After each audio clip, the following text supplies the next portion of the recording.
कांग्रेस विधायक विजय वडेट्टीवार ने बीड प्रकरण और महाराष्ट्र में चल रही राजनीतिक अस्थिरता पर तीखी प्रतिक्रिया दी है। उन्होंने कहा कि गुनहगारों को जात या धर्म से नहीं जोड़ा जा सकता और बीड मामले को जातीय रंग देना गलत है।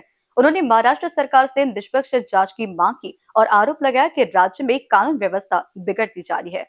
नाही, खरं म्हणजे गुन्हेगाराला जात पात धर्म पंथ काही नसतं आणि या संदर्भात याला जे स्वरूप दिलं गेलं मराठा वर्सेस वंजारी किंवा ओबीसी हे चुकीचं आहे। वडेट्टीवार ने नीतीश राणे के धर्मांतर विरोधी कानून को लेकर कहा कि राणे ने भारतीय संविधान को ठीक से नहीं समझा है। वे मनुस्मृति के आधार पर बयान दे रहे हैं जो संविधान और मंत्री पद का अपमान है। नितेश राणेंना घटना अजून वाचली नाही। या देशातील संविधानावर जर नितेश राणेंचा विश्वास असेल आणि संविधानावर जर देश चालवायचा असेल तर त्यांचे वक्तव्य असे आलेच नसते।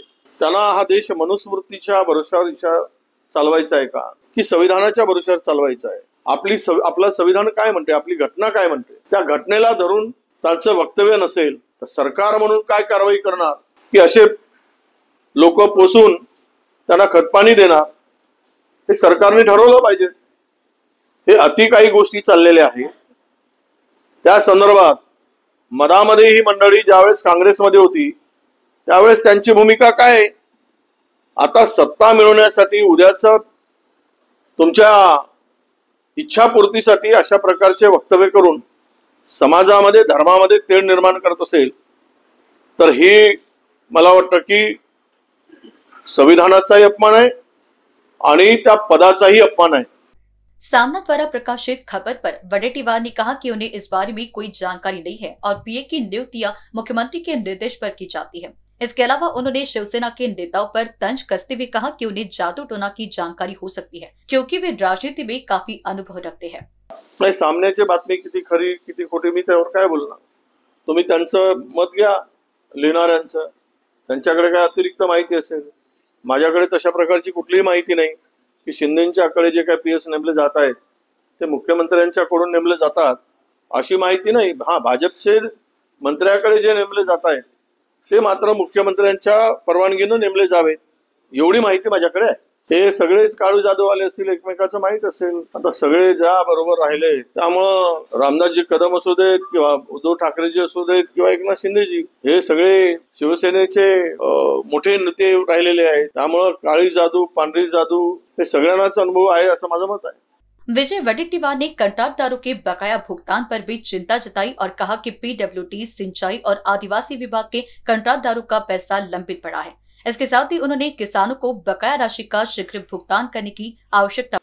हे पीडब्ल्यूडीच्या कंत्राटदारांची 1000 कोटी आहे, इरिगेशनचे आहे, सामाजिक न्यायाचे आहे। आदिवासी विभागामध्ये तर 270 कोटी असताना 1300 कोटीची कामं झाले या वर्षी। आता 270 मध्ये 1300 कोटीची कामं झाल्यावर पैसे देणार कोण? ही सगळी बोंबाबोंब आहे। कोणालाच पैसे मिळत नाहीत। शेतकऱ्यांचा प्रस्ताव गेला मदतीचा विदर्भातला अतिवृष्टीचा, 6 महिने झाले अद्याप पैसे मिळाले नाही। 4-5-6 महिने होऊ नये जवळपास 386 कोटीचा काहीतरी प्रस्ताव आहे, तो धुडकात पडला आहे। शेतकऱ्याला मदत नाही, अंगणवाडी सेविकांचे पैसे मिळत नाही, जलजीवन मिशनचे पैसे 1800 कोटी रुपये केंद्राकडून वर्षभरापासून येत नाही, त्यामुळे ती योजना बंद पडली आहे।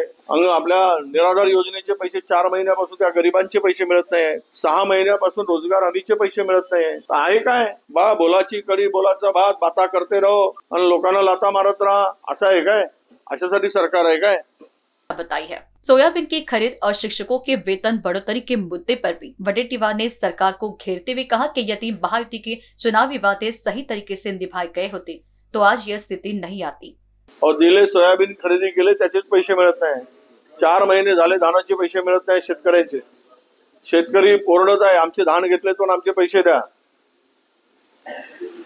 ओबीसी वसतिगृहातील पोरांचे पैसे मिळत नाहीये, जे त्यांना स्टायपंड दिलं जातं। आता पोरांचे वांदे झालेत, कुठं खावं?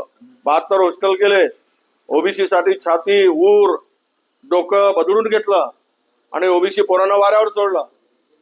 पैसेच नाही तर वाट पाहून काय उपयोग? वाटच पहा म्हणा। निवडणुकीमध्ये यांची वाट लावली असती तर आता वाट पाहायची पाळी आली नसती। विजय वडेट्टीवार ने सरकार पर आरोप लगाया कि राज्य में अस्थिरता बढ़ रही है और इस पर तत्काल कदम उठाने की जरूरत है। अजूनही सरकार स्थिर झाल्याचं लक्षण नाही. एवढं बहुमत मिळून हे सरकार अस्थिरच आहे. आणि अस्थिर कशासाठी, तर हिस्से वाटणीवरून अजूनही अस्थिर आहे. अजूनही हिस्से वाटणी यांची बरोबर झाली नाही.